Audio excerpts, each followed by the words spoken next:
So it's Friday afternoon. I'm getting ready to start making dinner. I set up some New York strip steaks from Costco. They look pretty good. I salted them with salt and pepper with on Tuesday. So I did it a day sooner. So they've been sitting in the fridge since Tuesday afternoon. It'll be a little bit longer than I've normally done, but let's take a look at them. Look at these suckers. They look really crusty and crunchy. They're very, very, very dry, which is great. See how they're crusted over and everything? So what'll happen now is I'll get the grill started. I'm just gonna leave them in the fridge until absolutely I'm going to put them on the heat.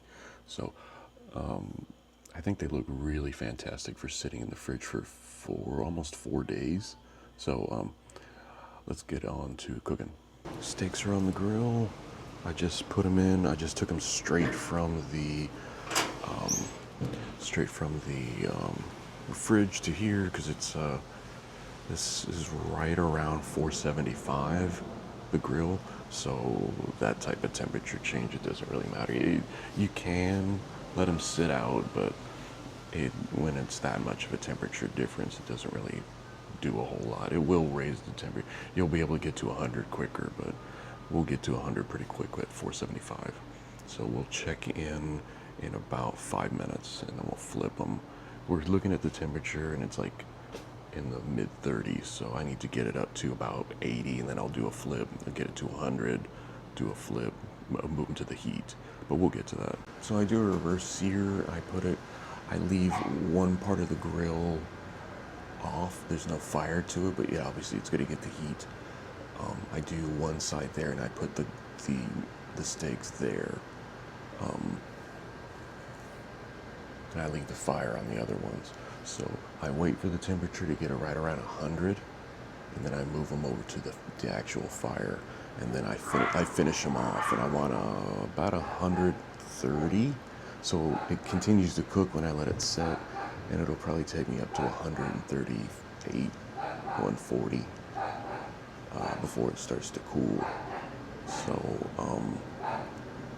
yeah, it's right at 100 now, so I'm gonna go ahead and flip them. Right, so this is me. Duh. This is me flipping them onto the heat. So this is off, and these are on. So I take these, and I put them that way. And I'm gonna have to take the thermometer over.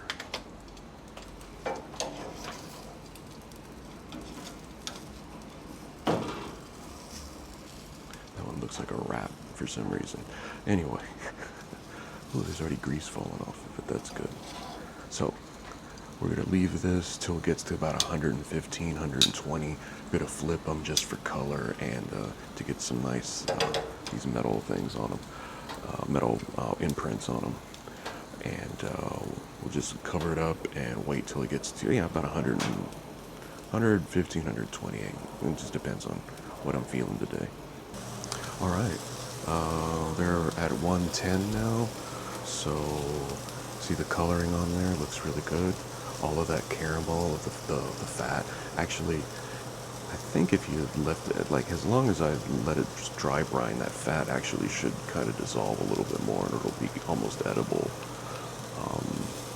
So, they got probably about 6, 8 more minutes at the most, and it'll be done.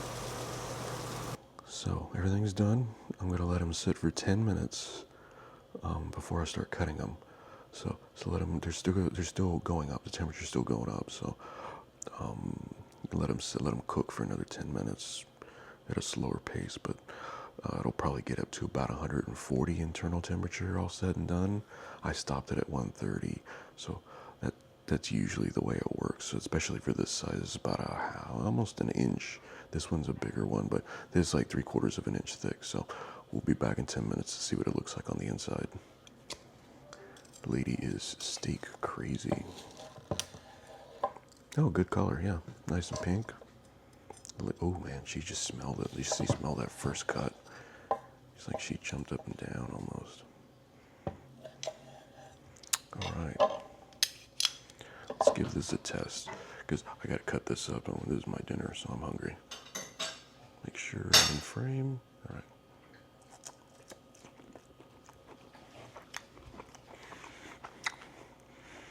Good temperature. Juicy. It's pretty good. Dog's fine. The dog's ready. Going by the thermometer is a way for me. As long as I follow the thermometer all the way through and I know where to stop, I think that's the best way.